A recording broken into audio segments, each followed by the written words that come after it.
Hello everyone, welcome to central academy. तो जैसे कि आप जानते हैं हम लोग डेली प्रीवियस ईयर क्वेश्चन देख रहे थे बीपीएससी टीआरई 3.0 के लिए। तो आज से हम लोग प्रैक्टिस सेट देखेंगे। आई थिंक मैंने 2 प्रैक्टिस सेट करवा दिया था बीच में, ये आपका तीसरा प्रैक्टिस सेट है। तो चलिए देख लेते हैं किस प्रकार के क्वेश्चन है इसमें। आई थिंक यह प्रैक्टिस सेट जो है आप लोगों के लिए बहुत ज़्यादा इंपॉर्टेंट होने वाला है। तो आप लोग एग्जाम से पहले इन प्रैक्टिस सेटों को जरूर हल कीजिएगा, क्योंकि इसमें फेज फर्स्ट के सभी क्वेश्चन और फेज सेकंड के सभी क्वेश्चन हैं इसमें।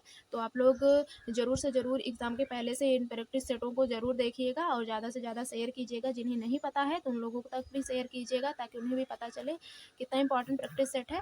तो आप लोग एग्जाम के पहले इन प्रैक्टिस सेटों को जरूर हल कीजिएगा। तो चलिए देख लेते हैं किस प्रकार के क्वेश्चन हैं इसमें। तो इस टाइम पर आप लोग वीडियो नहीं देख रहे हैं, जो कि इस टाइम पर हम बहुत इंपॉर्टेंट वीडियो लेकर आ रहे हैं आप लोगों के लिए बीपीएससी टीआरई 3.0 के लिए। ठीक है, तो आप लोग डेली वीडियो देखा करिए और सारे प्रैक्टिस सेट हल किया करिए। और आप लोगों को कोई और प्रैक्टिस सेट लेने की कोई आवश्यकता नहीं है, क्योंकि हम आप लोगों के लिए प्रैक्टिस सेट डेली लेकर आ रहे हैं। इन प्रैक्टिस सेटों को आप डेली हल किया करिए और जो भी आपका नोट्स है उन नोट्स को पढ़िए। तो इसी से ही आपका पेपर पास हो जाएगा।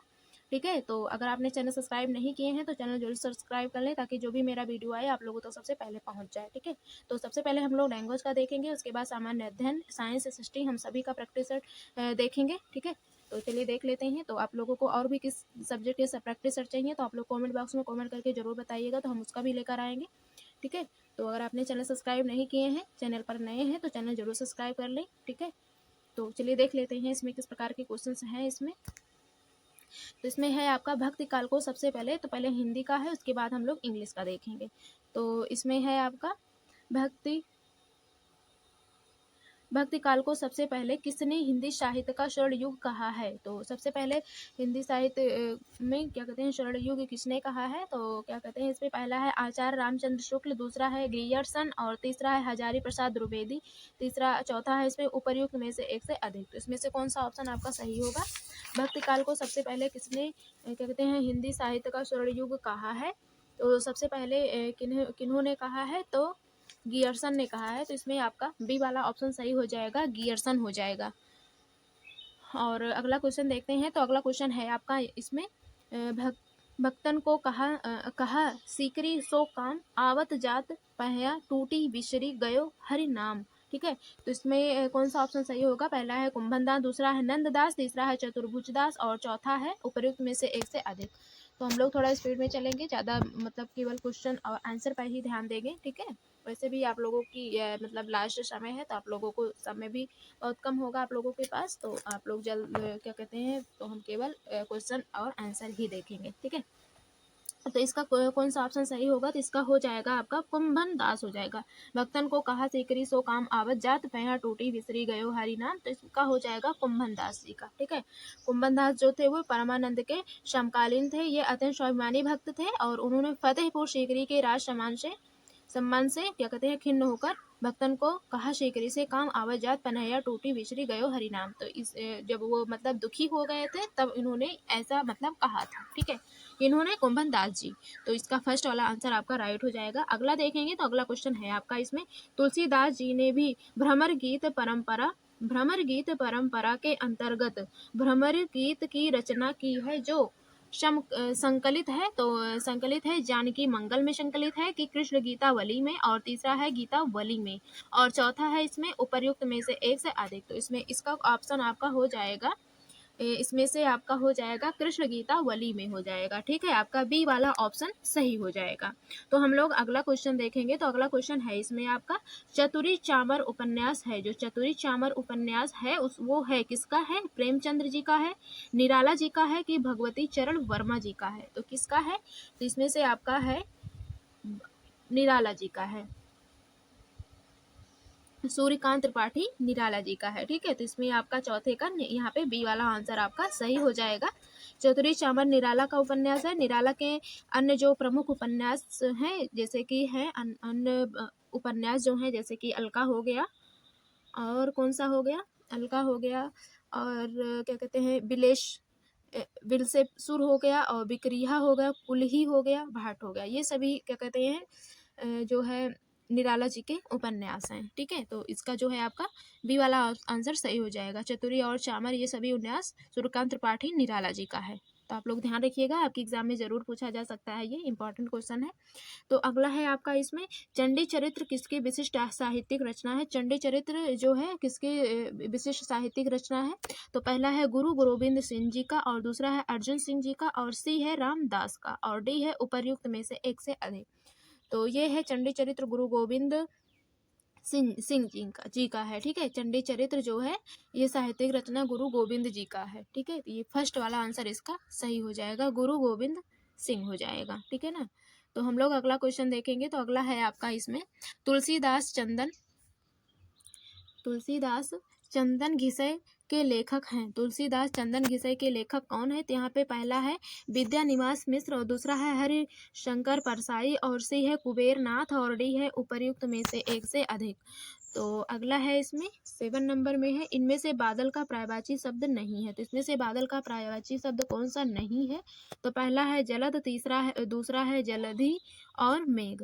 तो इसमें से कौन सा पर्यायवाची नहीं होगा। तो इसमें से पर्यायवाची आपका जलधि नहीं होगा, ये जल का पर्यायवाची हो जाएगा। बादल का इसमें पूछा है जलधि। ठीक है, तो इसमें जो है आपका बी वाला आंसर राइट हो जाएगा। ठीक है, जलधि जो है वो समुद्र का पर्यायवाची है, बादल का नहीं है जलधि। ठीक है, तो इसका जो है आपका बी वाला आंसर सही हो जाएगा। और अगला देखेंगे तो आप लोग भी हल कीजिएगा। ठीक है, बहुत इंपॉर्टेंट क्वेश्चन है, आपके एग्जाम में ऐसे ही क्वेश्चन पूछे जाएंगे। अगला है मात्रिक विषय संयुक्त छंद है। मात्रिक विषय जो है संयुक्त छंद है। पहला है छप्पय, और दूसरा है कुंडलियाँ, तीसरा है हरिगीतिका। तो इसमें कौन सा आंसर आपका सही होगा। मात्रिक विषय संयुक्त छंद कौन सा होगा, ये कुंडलियाँ का होगा। ठीक है, तो यहाँ पे आपका बी वाला आंसर सही हो जाएगा, कुंडलियाँ हो जाएगा। कुंडलियाँ में 6 चरण होते हैं, आप लोगों को पता ही होगा। 6 चरण होते हैं, जैसे कि दोहा तथा रोला हो गया, इसमें भी 6 चरण होंगे। दोहा तथा दोहे के जो चौथा चरण दोहे का चौथा चरण और रोला का जो प्रथम चरण होता है वो दोहराया जाता है, और दोहे का जो प्रथम शब्द होता है रोला में अंत होता है। ठीक है, एक बार दोहराया जाता है, और जो उसमें दोहे का पहला वाला शब्द होता है वो रोला में अंतिम वाला शब्द होता है। ठीक है, तो इन चीजों को आप लोग ध्यान रखिएगा। और जो छप्पय होता है वो मात्रिक विषम छंद होता है। तो इसमें से जो हरिगीतिका है वो मात्रिक सम छंद है। ठीक है, तो यह सोरठा मात्रिक अर्ध समछंद के अंतर्गत आएगा। तो यहाँ पे जो है आपका कुंडलियाँ हो जाएगा। ठीक है, तो यहाँ पे आपका बी वाला आंसर राइट हो जाएगा। तो अगला देखेंगे हम लोग। अगला क्वेश्चन है आपका सो सुख सुजस सुलभ मोहि स्वामी में कौन सा अलंकार है। तो इसमें पूछा है कौन सा अलंकार है। तो इसमें जो है आपका यहाँ पे अनुप्रास अलंकार होगा। ठीक है, क्योंकि यहाँ पे अश्शा की आवृत्ति जो है सा वर्ण की आवृत्ति जो है यहाँ पे कई बार हो रहा है। तो जहाँ एक ही वर्ण की आवृत्ति कई बार होता है तो उसे अनुप्रास अलंकार बोलते हैं। ठीक है, जैसे कि सो हो गया, फिर सा फिर सा फिर सा, यहाँ पे 1 2 4 बार यहाँ पे सा का नाम आ रहा है। तो यहाँ पे एक ही वर्ण की आवृत्ति मतलब बार बार आ रहा है। ठीक है, आवृत्ति बार बार आ रहा है, जिस कारण यहाँ पे आपका अनुप्रास अलंकार हो जाएगा। ठीक है, जब एक ही वर्ण की आवृत्ति बार बार हो तो उसे हम अनुप्रास अलंकार के अंतर्गत रख देते हैं। ठीक है, तो इसका जो है आपका सी वाला आंसर सही हो जाएगा। अगला देखेंगे तो अगला क्वेश्चन है आपका यहाँ पे कुट्टी चाटन के उपन्यास से किसके व्यक्तिपरक निबंध छपे हैं। तो किसके व्यक्तिपरक छंद छपे हुए हैं। तो अज्ञेय के यहाँ पे आपका बी वाला आंसर सही हो जाएगा। अज्ञेय के जो है निबंध जो होते हैं, तो इसका जो है आपका यहाँ पे 10 कुट्टी चाटन के उपन्यास से किसके व्यक्तिपरक निबंध छपे हैं।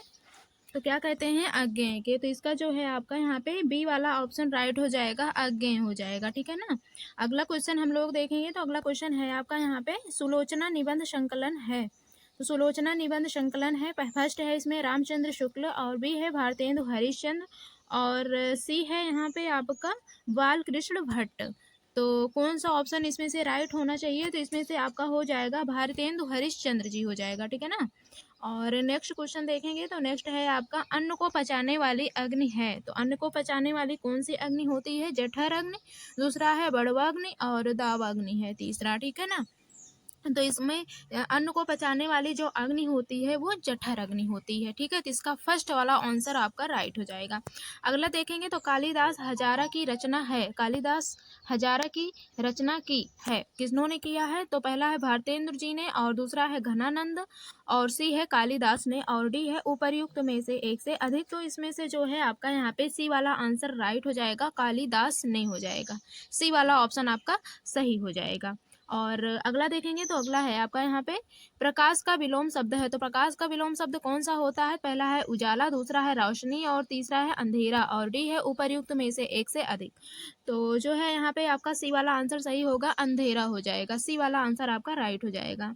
और अगला देखेंगे तो अगला है आपका यहाँ पे सफेद कौवा कहानी के लेखक हैं। सफेद कौवा कहानी के लेखक कौन है? पहला है मंजुल भगत, और दूसरा है रमेश बत्रा, और सी है मृदुला गर्ग, और डी है उपर्युक्त में से एक से अधिक। तो इसमें से जो है आपका यहाँ पे मंजुल भगत हो जाएगा, सॉरी मंजुल भगत हो जाएगा। ठीक है, सफेद कौवा कहानी के लेखक जो हैं वो मंजुल भगत जी हैं। और अगला है घुमक्कड़ शास्त्र यात्रावृत्त के लेखक हैं। घुमक्कड़ शास्त्र यात्रावृत्त के लेखक कौन है? पहला है इसमें से सत्यदेव परिव्राजक, और दूसरा है राहुल संकृत्यायन, और तीसरा है यशपाल, और डी है उपर्युक्त में से एक से अधिक। तो यहाँ पे जो है आपका बी वाला आंसर सही होगा, राहुल संकृत्यायन हो जाएगा। बी वाला आंसर सही हो जाएगा। और अगला है आवारा मसीहा किसकी जीवनी है? तो आवारा मसीहा किसकी जीवनी है? तो पहला है प्रेमचंद्र, दूसरा है शरत चंद्र, और तीसरा है पंत। तो इसमें से हो जाएगा आपका यहाँ पे बी वाला आंसर सही हो जाएगा, शरत चंद्र हो जाएगा। और तीसरा है संदर्भ के लेखक है। तो संदर्भ के लेखक कौन है? तो संदर्भ के लेखक जो हैं वो डॉक्टर विनय जी हैं। तो यहाँ पे आपका पहला वाला आंसर राइट हो जाएगा। तो नेक्स्ट देखते हैं। अगला क्वेश्चन है बलदेव खटिक किसकी कविता है? बलदेव खटिक जो है यहाँ पे पहला है धूमिल की, दूसरा है लीलाधर जगुड़ी की, और सी है बलदेव वंशी की। तो इसमें से कौन सा ऑप्शन सही होगा? तो इसमें से बी वाला आंसर सही हो जाएगा, लीलाधर जुगड़ी की है। ठीक है, और अगला है निर्मल वर्मा का चर्चित कहानी संग्रह है। तो निर्मल वर्मा का चर्चित कहानी संग्रह है परिंदे, और दूसरा है तलाश, और सी है वंजर। तो इसमें से जो है यहाँ पे पहला आंसर आपका सही होगा, परिंदे हो जाएगा। और अगला है लालटीन की छत के लेखक हैं। तो लालटीन की छत के लेखक कौन है? तो लालटेन छत के लेखक जो है वो निर्मल वर्मा है। ठीक है, पहला सी वाला आंसर सही होगा। और दूसरा है सरकटी लाश उपन्यास के लेखक हैं। सरकटी लाश उपन्यास के लेखक कौन है? पहला है बाबू देवकी नाथ खन्नी, और दूसरा है गोपाल राम गहगरी, और तीसरा है लज्जा राम मेहता, और डी है उपर्युक्त में से एक से अधिक। तो 22 का यहाँ पे आपका बी वाला आंसर सही होगा, गोपाल राम गहगरी हो जाएगा। ठीक है ना। और अगला देखेंगे, यहाँ पे आपका यहाँ से इंग्लिश वाला स्टार्ट होगा लैंग्वेज में। ठीक है, तो लैंग्वेज में आपका इंग्लिश वाला स्टार्ट हो जाएगा। तो यहाँ पे है आपका question, there are not solitary free living creators every form of life in dash other forms. तो इसमें से कौन सा सही होगा आपका? Dependent on, parallel to, overshadowed, V, और डी है more than one of the above, और नन ऑफ द एबव। तो इसमें से कौन सा ऑप्शन आपका सही होगा? तो इसमें से हो जाएगा आपका डिपेंडेंट ऑन हो जाएगा। तो यहाँ पे डैश में डिपेंडेंट ऑन हो जाएगा। दियर और not solitary free living creators every form of life is dependent on other form हो जाएगा। ठीक है, तो इसका पहला वाला ऑप्शन आपका सही हो जाएगा। और अगला है I will take dash now as I have another appointment somewhere else। तो इसका कौन सा होगा आपका? तो इसमें से हो जाएगा आपका पहला है डिप्रेचर, और भी है माई लीव, और परमिशन। तो इसमें से हो जाएगा आपका यहाँ पे टू टेक योर लीव हो जाएगा। ठीक है, to take your leave, to say goodbye हो जाएगा, वाई। ठीक है, तो यहाँ पे जो है आपका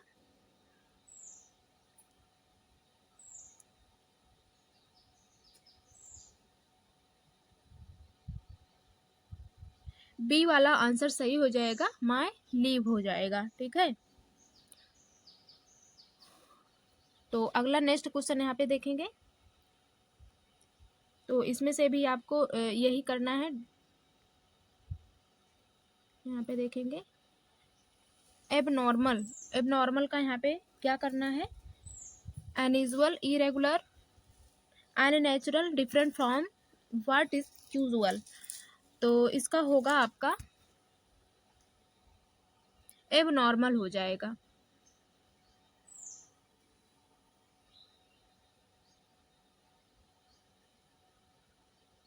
एब नॉर्मल का यहाँ पे हो जाएगा अननेचुरल हो जाएगा।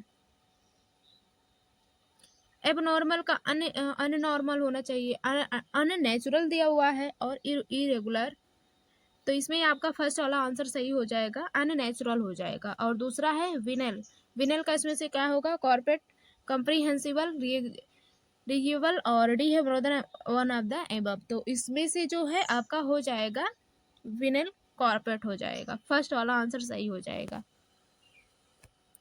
अगला देखेंगे तो अगला है इसमें से I try to feel his pulse on the issue but in vain. तो इसमें से होगा आपका फाइंड हिज व्यू इलेक्टेड। इसमें से आपका कौन सा आंसर सही होगा, तो इसमें से 27 का आपका इसमें से टू फेल पल्स हो जाएगा।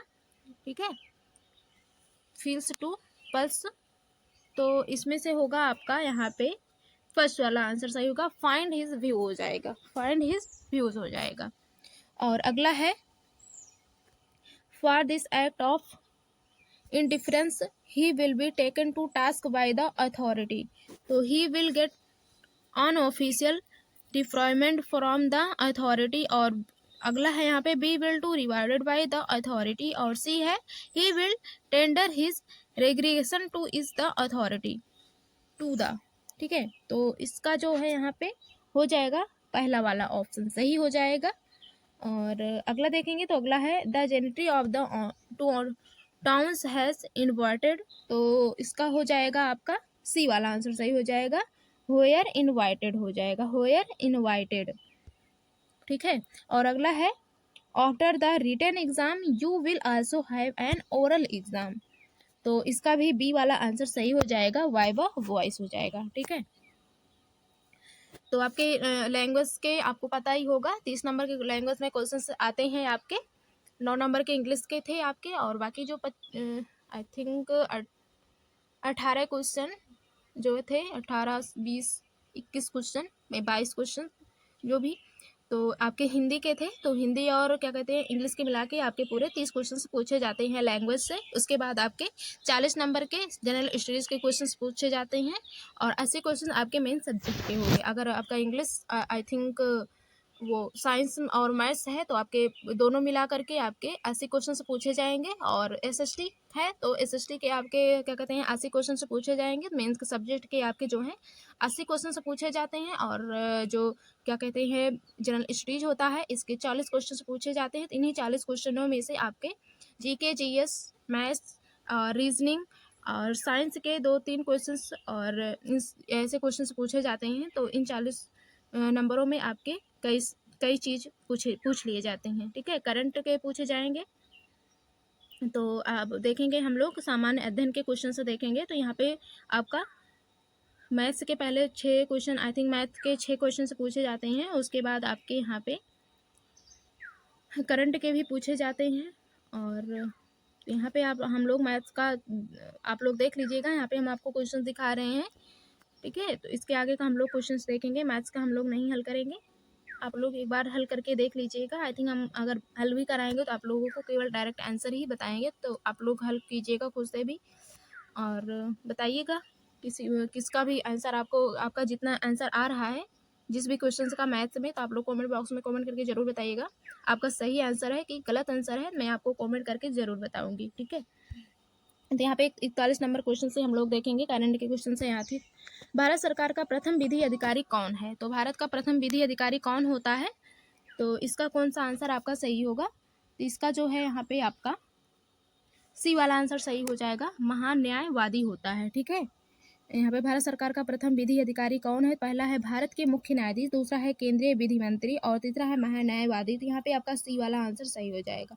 अगला देखेंगे तो अगला है आपका नेक्स्ट क्वेश्चन, निम्न में से किसी राज्यपाल द्वारा नियुक्त नहीं किया जाता। तो किसको जो है राज्यपाल के द्वारा नियुक्त नहीं किया जाता है? तो पहला है मुख्यमंत्री को, दूसरा है महाधिवक्ता और तीसरा है इसमें से राज्य लोक सेवा आयोग। तो इसमें से कौन सा आंसर आपका सही होगा? तो इसमें से आपका कोई भी आंसर इसमें से सही नहीं है, तो इस कारण आपका यहाँ पे ई वाला आंसर राइट हो जाएगा, ठीक है ना। और नेक्स्ट क्वेश्चन हम लोग देख लेते हैं। तो नेक्स्ट यहाँ पे क्वेश्चन आपका है, संघ लोक सेवा के सदस्य अपने पद को क्या करते हैं? तो यहाँ पे 5 वर्ष 6 वर्ष पद पर रहते हैं, आई थिंक यहाँ पे पूछा है। और सी में है 6 वर्ष या जब तक वह 62 वर्ष की आयु प्राप्त कर ना ले, इनमें से जो भी पहले, ठीक है। तो इसमें से कौन सा आंसर सही होना चाहिए? तो इसमें से आपका सी वाला आंसर सही होगा। क्यों होगा? क्योंकि भारत में 1919 ईस्वी में भारत की जो भारत सरकार के जो अधिनियम है उसके अधीन सबसे पहले 1926 में लोक सेवा आयोग की स्थापना की गई थी। आई थिंक आप लोगों को पहले से ही पता होगा। उसके बाद में यहाँ पे लोक सेवा आयोग की जो स्थापना है वो 1924 ईस्वी में विधि आयोग की सिफारिश में की गई थी, ठीक है।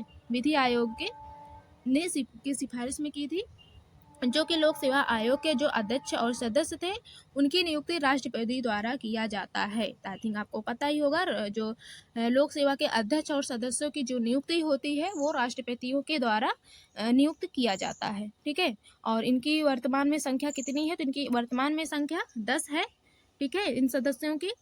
और क्या कहते हैं, जो अध्यक्ष हैं, अध्यक्ष किए जाते हैं, लोक सेवा के जो अध्यक्ष में सदस्य होते हैं वो 6 वर्ष के लिए बनते हैं, ठीक है। और वह 6 वर्ष के अंदर में 65 वर्ष की आयु पूरी कर लेते हैं, ठीक है। तो यहाँ पे आपका जो है सी वाला आंसर यहाँ पे बिल्कुल भी सही है। तो अगला देखेंगे तो अगला क्वेश्चन है आपका यहाँ पे, कौन निर्दलीय उम्मीदवार के रूप में राष्ट्रपति पद के निर्वाचित हुए थे? तो कौन निर्दलीय राष्ट्रपति पद के लिए निर्वाचित हुए थे?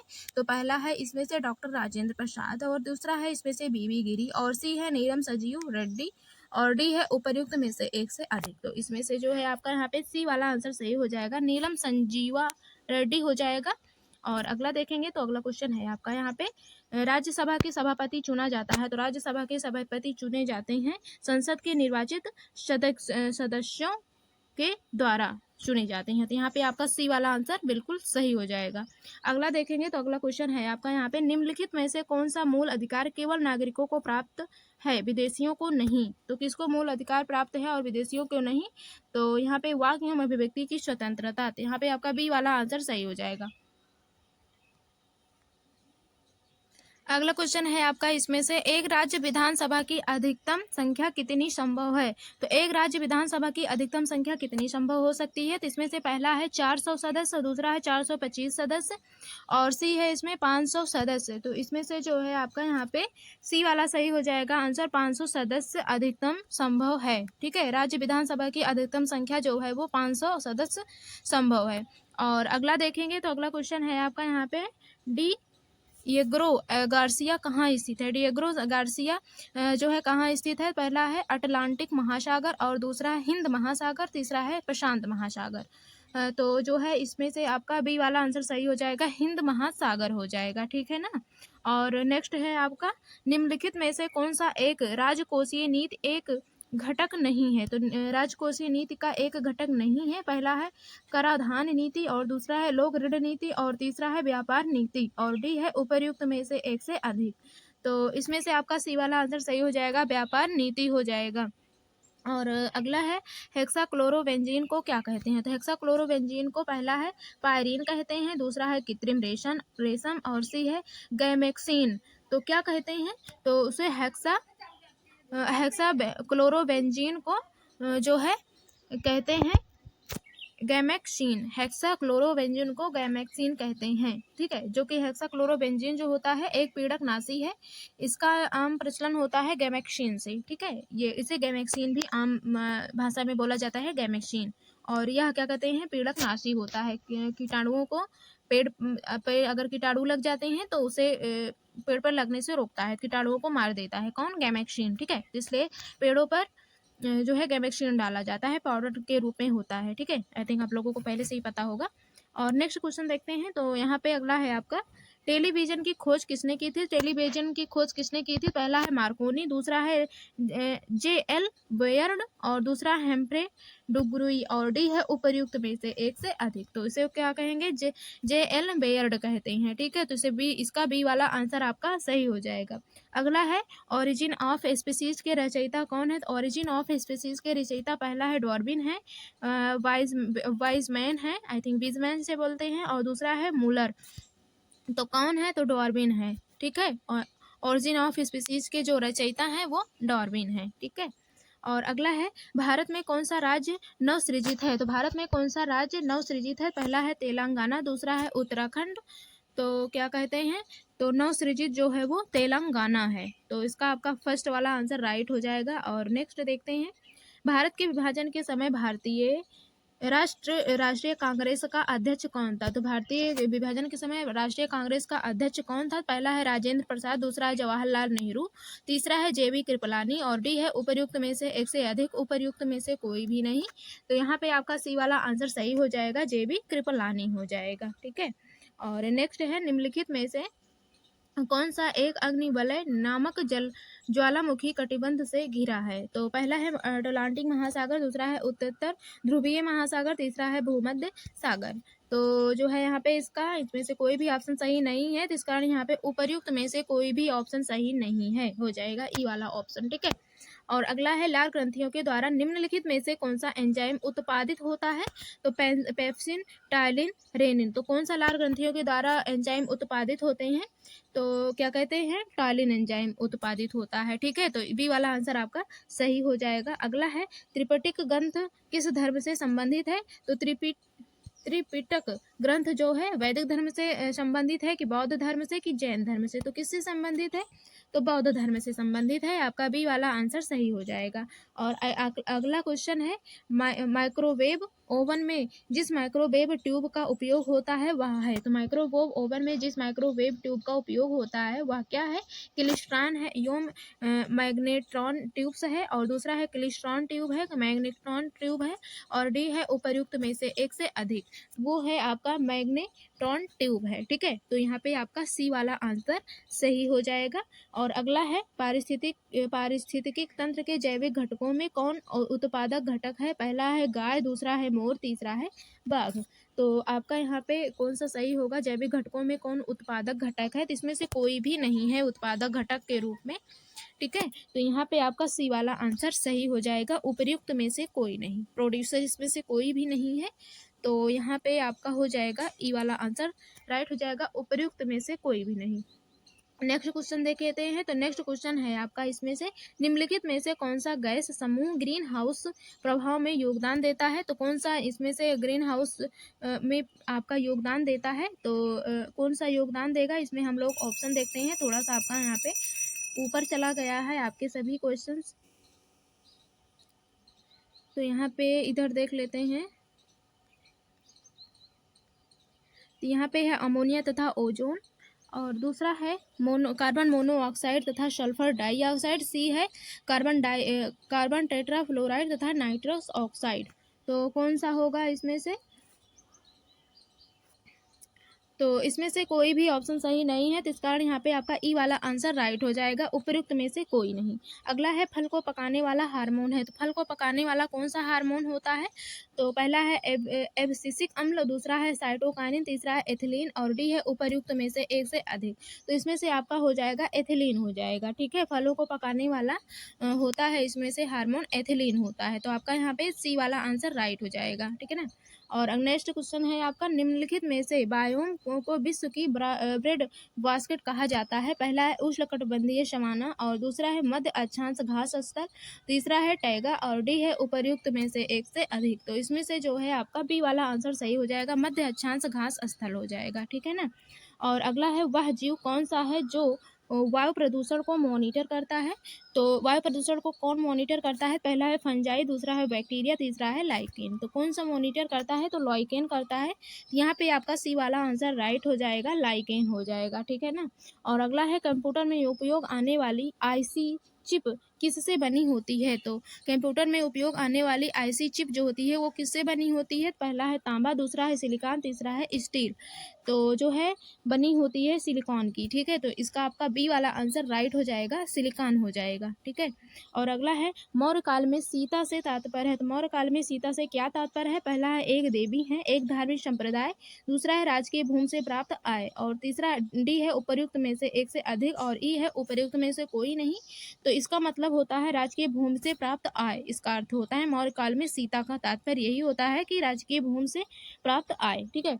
और अगला है फिरोज शाह तुगलक द्वारा स्थापित दार उल सफा क्या होता है? तो दार उल सफा क्या होता है? एक दानशाला, दूसरा है एक खैराती अस्पताल, और दूसरा है एक पुस्तकालय, और डी है उपर्युक्त में से एक से अधिक। तो यहाँ पे आपका बी वाला आंसर सही हो जाएगा, एक खैराती अस्पताल हो जाएगा, ठीक है। अगला देखेंगे तो अगला क्वेश्चन है आपका यहाँ पे जो है निम्नलिखित में से कौन जहांगीर के दरबार में ब्रिटिश शासक जेम्स प्रथम का राजदूत बनकर आया था? तो कौन बनकर आया था? विलियम हॉकिंस, दूसरा है विलियम फिंच, और सी है पीटरा डीला विला, और डी है उपर्युक्त में से एक से अधिक। तो यहाँ पे आपका फर्स्ट वाला आंसर सही हो जाएगा, विलियम हॉकिंस हो जाएगा। और अगला क्वेश्चन है भारत छोड़ो आंदोलन किस वर्ष प्रारंभ हुआ? भारत छोड़ो आंदोलन जो है वो किस वर्ष प्रारंभ हुआ था? तो हुआ था जो है 1942 में। तो आपका बी वाला आंसर सही हो जाएगा, 1942। और अगला है माउंट बेटेन योजना आधार बनी, माउंट बेटेन योजना आधार बनी थी ब्रिटिश शासन की निरंतरता की, और दूसरा है सत्ता के हस्तांतरण की, और सी है देश की विभाजन की, डी है उपर्युक्त में से एक से अधिक। तो यहाँ पे आपका जो है सी वाला आंसर राइट हो जाएगा, देश के विभाजन की, ठीक है। तो आपका जो है नेक्स्ट क्वेश्चन देखते हैं कि मेरा जो भी वीडियो आए आप लोगों तक सबसे पहले पहुंच जाए, ठीक है।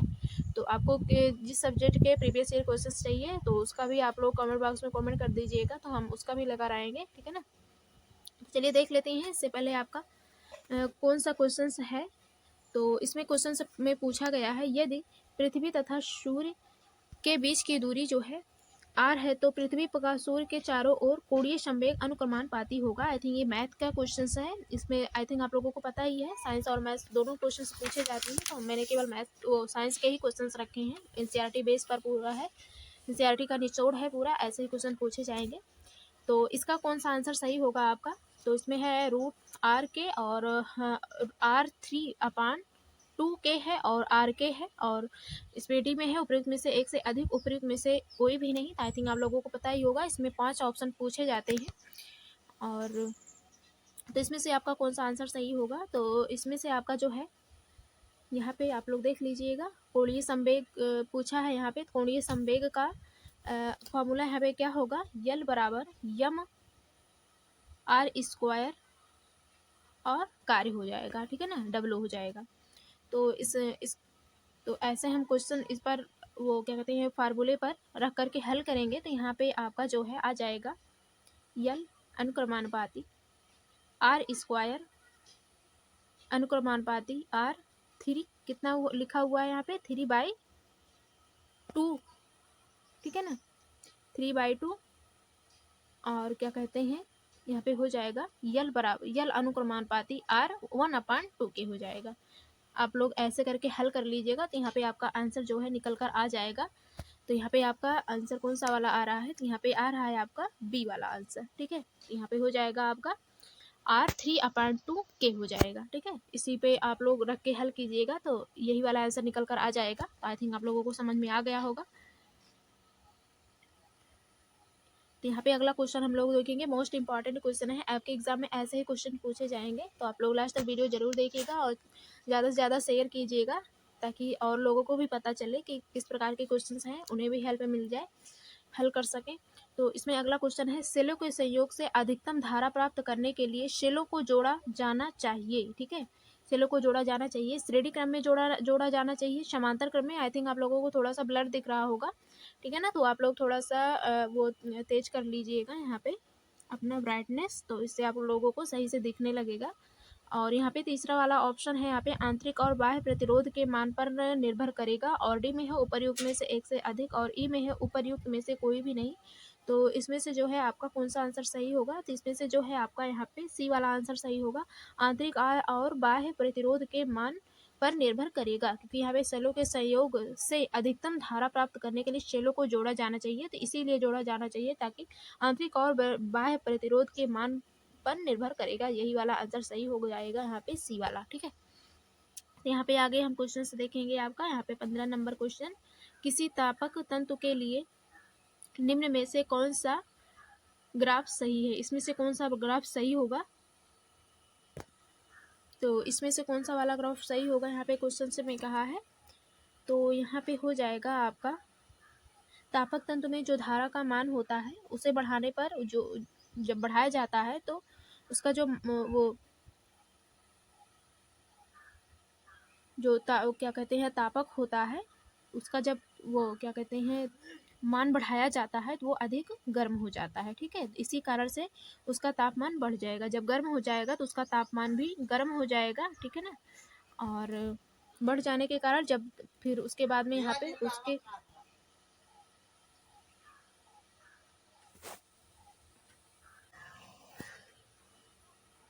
तो जो है तापमान में वृद्धि होने के कारण जो है उसका प्रतिरोध भी बढ़ जाता है। ठीक है, तो जिस वजह से जो धारा होती है उसकी वो घट जाती है। तो ये वाला किस में शो हो रहा है? तो ग्राफ फर्स्ट वाले में शो हो रहा है, तो इस कारण यहाँ पे फर्स्ट वाला आंसर आपका राइट हो जाएगा। ठीक है ना, ग्राफ फर्स्ट वाला सही हो जाएगा आपका।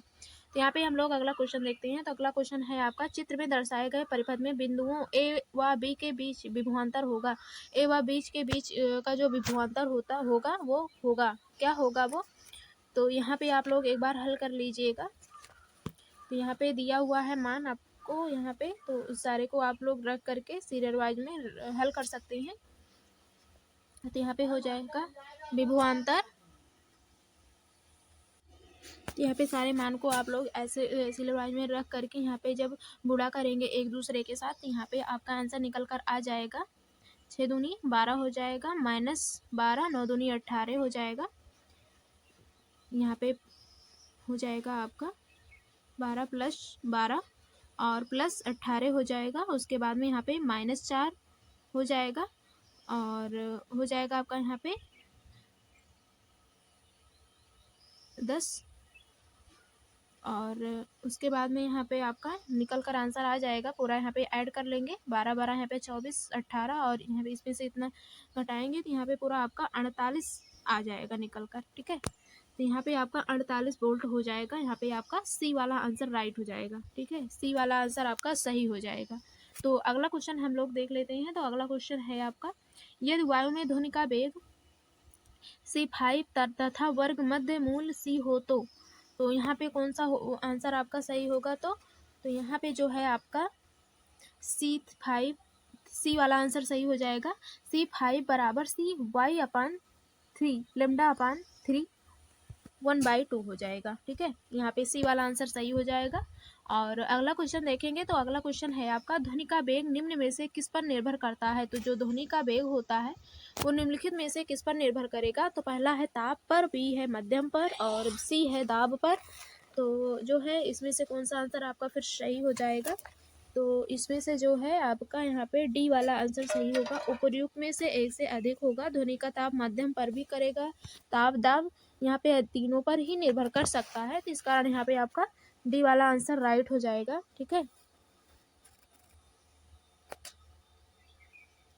और जो यहाँ पे दिया हुआ है दाब, तो दाब का यहाँ पे कोई प्रभाव नहीं पड़ेगा क्योंकि ध्वनि की बात किया हुआ है। यहाँ पे केवल ताप और मध्यम की बात रहेगा, यहाँ पे सही हो जाएगा। ठीक है, ताप और मध्यम में जो है ध्वनि का वेग को बदला जा सकता है लेकिन दाब की वजह से नहीं।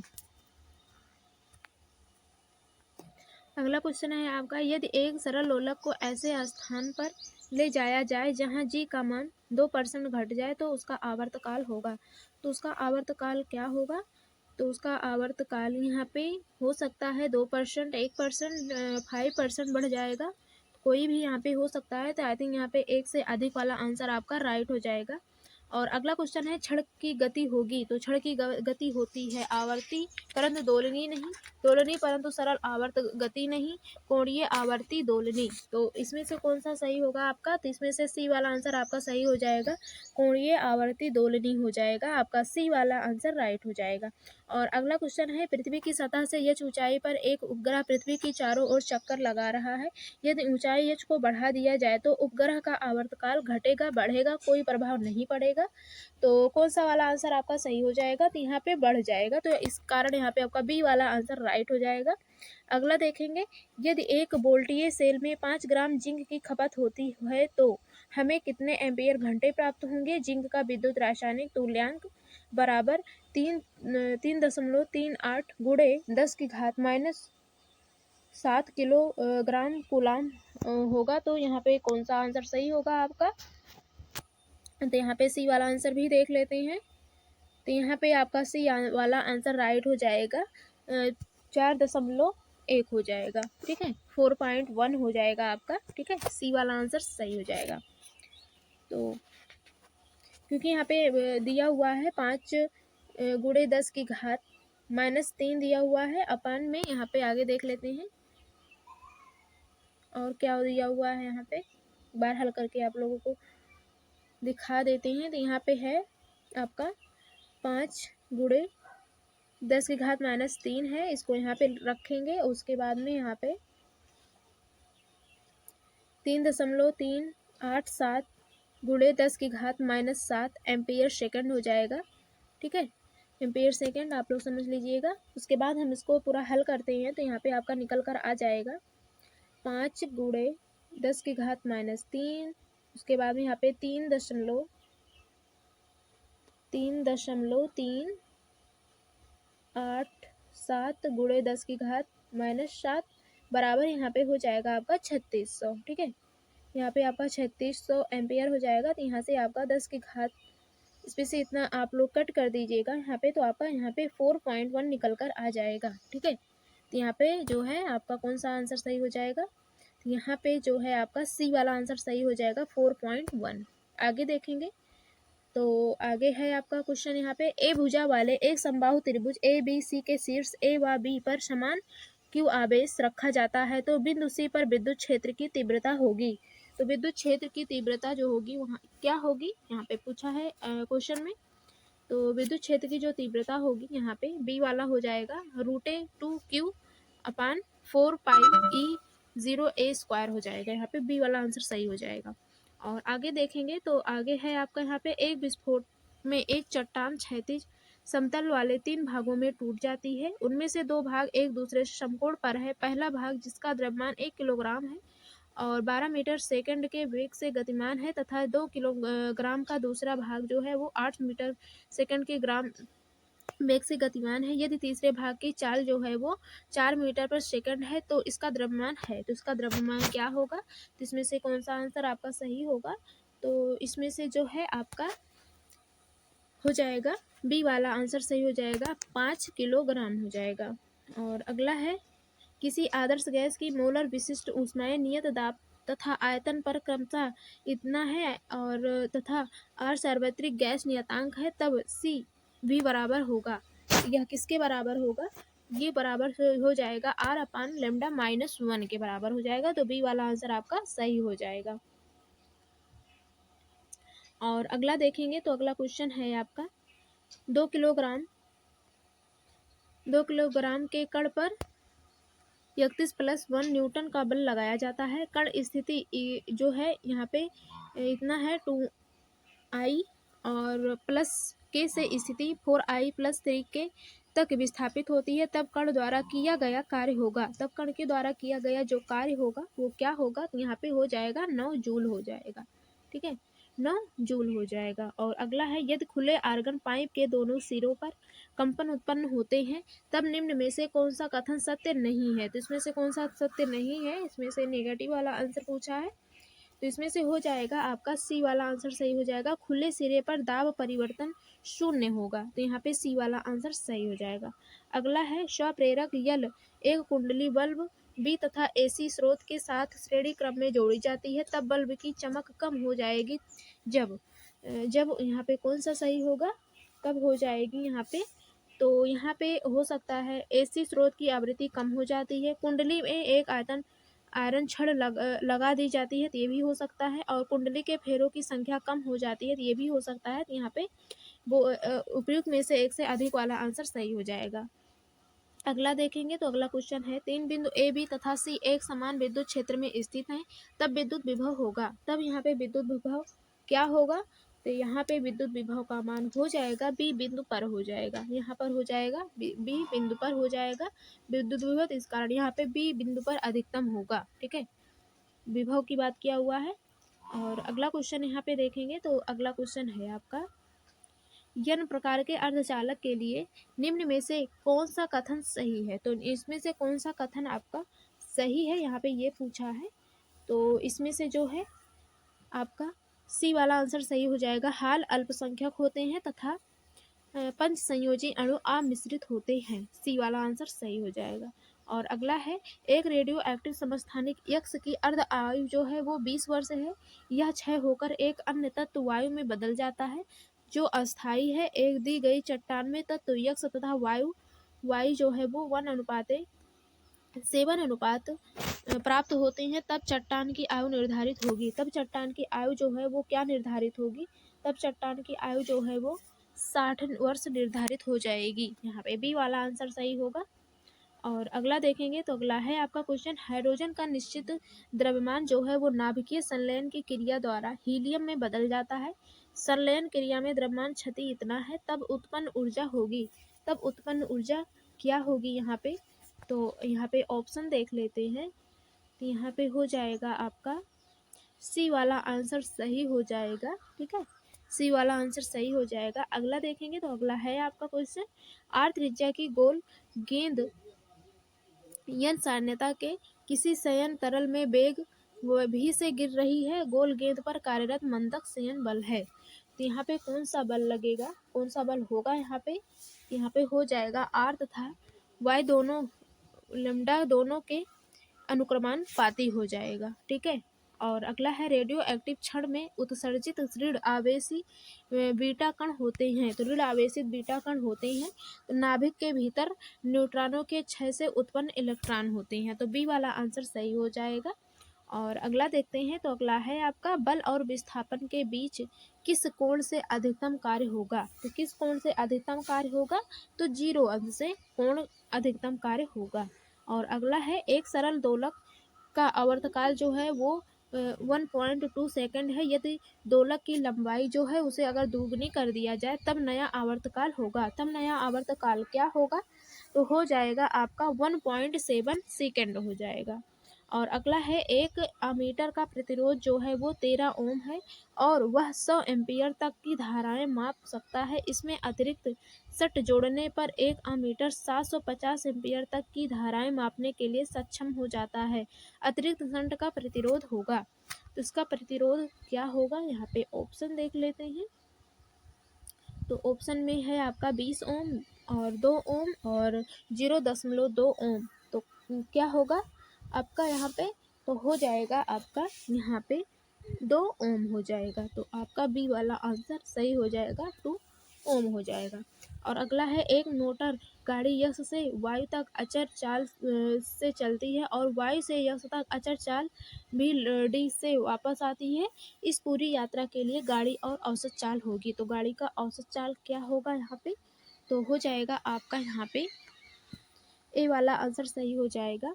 ठीक है, और अगला है आपका, 100 डब्ल्यू और 110 वी के बल्ब को वोल्ट के बल्ब को जो है 220 वोल्ट की सप्लाई से प्रदीप्त करने के लिए एक ट्रांसफार्मर का प्रयोग किया गया। यदि सप्लाई का धारा मान जो है वो 0.5 एम्पियर हो तो ट्रांसफर की दक्षता होगी लगभग कितनी होगी दक्षता, तो लगभग जो है आपकी यहाँ पे हो जाएगा 90% होगा। ठीक है, कितना होगा, 90% हो जाएगा। और अगला देख लेते हैं, टर्सरी ब्यूटाइल अल्कोहल है। टर्सरी ब्यूटाइल अल्कोहल क्या है यहाँ पे, तो टर्सरी ब्यूटाइल अल्कोहल को कहते हैं सी। टर्सरी यहाँ पे क्योंकि कहा है तो 3 रहेगा यहाँ पे, 3 CH3 और CH3 और CH3 और OH हो जाएगा, ये टर्सरी ब्यूटाइल हो जाएगा। ठीक है, तो टर्सरी ब्यूटाइल इसमें से कहाँ पर है, तो यहाँ पे पहला है 2 मेथिल रहेगा और प्रोप टू अल हो जाएगा। ठीक है, तो यहाँ पे फर्स्ट वाला आंसर सही हो जाएगा। और अगला देख लेते हैं। अगला है इंडेन। है इंडेन क्या है, व्यावसायिक ब्यूटेन, आइसोब्यूटेन और प्रोपेन का मिश्रण है। और बी है ब्यूटेन और एथेन का मिश्रण है। और सी है व्यावसायिक प्रोपेन का मिश्रण है। और डी है उपर्युक्त में से एक से अधिक। तो कौन सा आंसर आपका यहाँ पे सही होगा, तो इसका जो है यहाँ पे आपका फर्स्ट वाला आंसर सही हो जाएगा। व्यावसायिक ब्यूटेन, आइसोब्यूटेन और प्रोपेन का मिश्रण है। और अगला है आपका एसीटोन सांद्र H2SO4 के साथ आश्रित करने पर बनाता है। तो आश्रित करने पर क्या बनाता है, यहाँ पे आश्रित करने पर बना लेगा आपका मैसिटिलीन बनाएगा, मैसिटिलीन बना लेगा। ठीक है, मैसिटिलीन बनाएगा। और अगला है एक एल एल एक एल्किल एल्डिहाइड जिसे उसके ग्रिग्नार्ड अभिकर्मक से बनाया गया जल के साथ गर्म करने पर प्रोपेन देता है मौलिक एल्किल एल्हाइड होगा। तो क्या होगा यहाँ पे आपका, तो यहाँ पे हो जाएगा आपका कौन सा आंसर सही होगा। यहाँ पे देखते हैं मेथिल आयोडाइड भी हो सकता है, ए भी हो सकता है। तो इसमें से आपका एक से अधिक आंसर सही हो रहा है, तो इस कारण यहाँ पे आपका डी वाला आंसर राइट हो जाएगा। और अगला देख लेते हैं। तो अगला है निम्न में से कौन सा अम्ल मार्जक तरह कार्य करता है। तो कौन सा मार्जक की तरह कार्य करता है, मार्जक की तरह कार्य करेगा आपका यहाँ पे H2SO4, सी वाला ऑप्शन आपका सही हो जाएगा। H2SO4 जो होता है वो मार्जक की तरह कार्य करता है। और अगला है एल्किल आइसोसाइनाइड में कौन से बंध होते हैं, कितने बंध होते हैं यहाँ पे कहा है। तो यहाँ पे बंद हो जाएंगे आपके यहाँ पे 9 सिग्मा और 3 पाई हो जाएगा। ठीक है, 9 सिग्मा और 3 पाई बंद होते हैं। ठीक है, तो यहाँ पे आपका पहला वाला आंसर सही हो जाएगा। और अगला है निम्न में से कौन सा। Hello everyone, welcome to central academy. तो जैसे कि आप जानते हैं हम लोग डेली प्रीवियस ईयर क्वेश्चंस देख रहे हैं बीपीएससी टीआरई 3.0 के लिए। तो जो मोस्ट इंपॉर्टेंट क्वेश्चंस है आपके एग्जाम में जो आने का पूरा चांस है, मैंने उन्हीं क्वेश्चनों को लेकर